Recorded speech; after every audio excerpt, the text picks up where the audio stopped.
Guys, আমরা এসেছি বগুলা বাজার পিউ শু ও গার্মেন্টসের পক্ষ থেকে পিকনিকে এসেছি। লোকেশনটা হচ্ছে চুন্নি, মানে আমাদের হাঁসখালির অন্তর্গত চুন্নি নদীতে।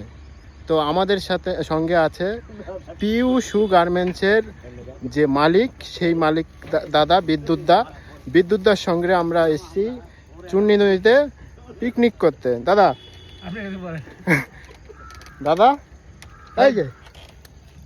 এই যে দাদা, হ্যালো দাদা খুব এনজয় করছে আমাদের সঙ্গে। আমরা এসেছি বগুলা বাজার পিউ শু গার্মেন্টসের পক্ষ থেকে, আমরা চুন্নি নদীতে পিকনিক করতে এসেছি।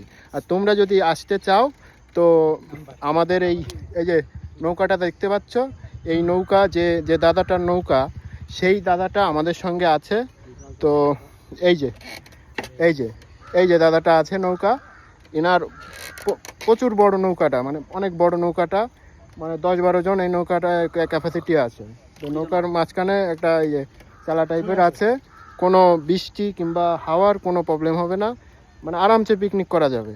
তো তোমরা যদি কেউ আসতে চাও এই চুন্নি নদীতে পিকনিক করতে, তাহলে আমাদের স্ক্রিনের সামনে একটা নাম্বার দেওয়া হবে, ওই নাম্বারে কন্ট্যাক্ট করে তোমরা চলে আসতে পারো।